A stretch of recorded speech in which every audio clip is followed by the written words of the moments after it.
Hello, boys and girls at home. In this video, I will be going over this Let's Ask a Question page with you. You can find this in your folders that Mrs. Hatkoff and I sent home. The first thing I do is always the same. I take out my pencil and write down my name. Please make sure that you put your name on this paper, and remember that now that we're in third quarter, if you don't put your name on your paper, you lose a point. And that's a silly reason to lose a point for getting your name. So make sure, I know I say it a lot, but there's still some of you that forget. So make sure you put the name on the top of your paper. So we're going to be working with questions this week in your Journeys workbooks, which you'll be doing with Mrs. Hatkoff. You will be talking about questions, and we're going to talk a little bit about it here too. So we've talked a lot about different types of sentences. We know that a statement is just a telling sentence. It's when you just simply tell someone something, such as the sky is blue. And those sentences end with a period. It lets the reader and the writer know this is the end of the sentence, period, boom, it's done. We've also talked about our exclamations or our exciting sentences when we say, oh, the sky is falling, other. We have 3 weather capsules. Do you want to use the Weather Channel, AccuWeather, or Big Sky Weather? My phone just heard me talking about the sky falling, and it thought that I was asking for the weather. I apologize. So we know when we use those exclamations, we put our exclamation point. So when we are asking a question, those asking sentences, we use a question mark. So that way the reader knows that I'm looking for an answer. Okay, we know it's a question when it's not just telling someone something, the sky is blue, but it's actually looking for a response. Okay, that's how we know it's a question. So do you want to go outside and play? Yes or no. I need a reply. That's how we know it's a question. And it says here that an asking sentence is called a question, and a question begins with a capital letter.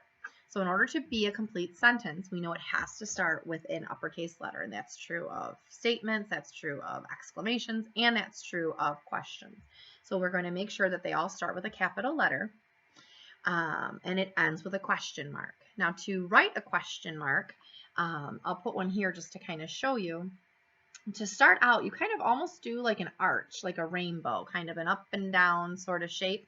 And then you just bring it over and down like that. So, and then it has a boop dot on the end. So kind of an arch and then over and down with a dot. So it says fix each question and then write it in your best handwriting. And I'm going to underline that, in your best handwriting, because I want you to make sure that you're really taking your time on this and doing a nice job. Okay. So we'll go through each sentence. They are all going to be questions. So there's no question as to what type of sentence they are. They're all questions. We're going to fix them so they have uppercase letters and the question marks at the end. We're going to write them on the lines in our best handwriting. You want to make sure that you're writing small enough and using those lines so that you can fit it on the line. You should be able to fit all of these on the sentence. Or on the line. They're not very long sentences. But if you do have to go down, you're going to have to kind of squeeze it in underneath. So make sure that you're writing neatly. So I'll do the first 2 with you, and then you can do the rest of them on your own. So looking here, this first one says, do you like hot chocolate? And we see here that it needs an uppercase D because we need uppercase letter at the beginning of our sentence, and we need to add a question mark to the end. So I'm going to rewrite this sentence now on the line in my best handwriting, starting with an uppercase D. And again, remember, try to write small enough that you can fit the whole question on the line. So do, and then our space, you, space, like, hot chocolate. And we know that it is a question because it's asking for an answer. Okay, they're asking and they want to know, is hot chocolate something you like? If it just said, I like hot chocolate, that's just a statement. I'm just telling you.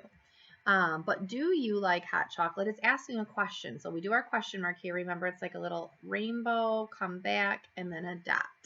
Do you like hot chocolate? You can hear how my voice kind of goes up at the end. We talked in science last week about pitch. When you're asking a question, usually the pitch of your voice goes up at the end. So the next one says, can you go sledding? Sledding? You hear how my voice kind of goes up. That's kind of how we know it's a question too.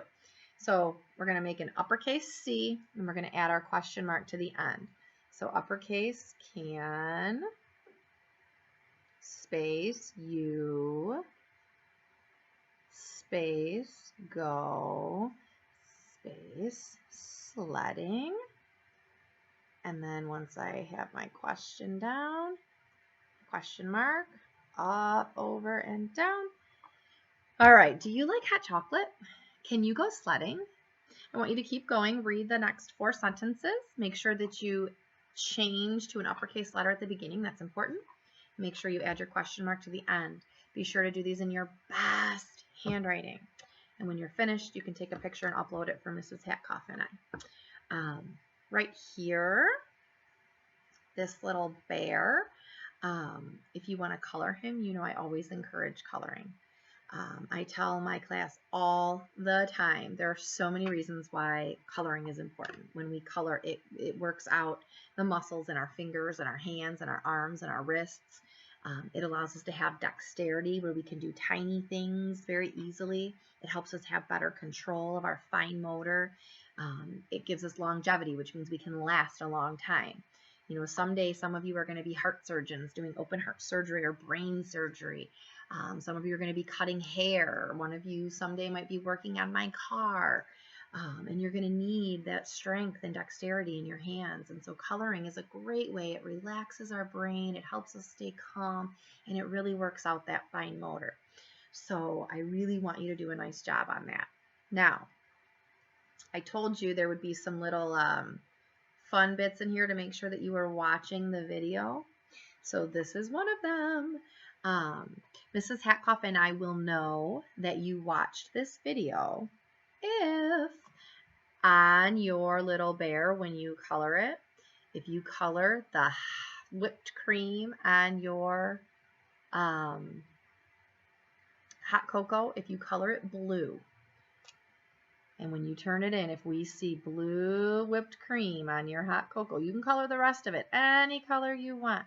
But if we see blue whipped cream, you will earn a dojo point for following directions and watching today's video. Okay? All right, friends. We'll see you again soon. Bye.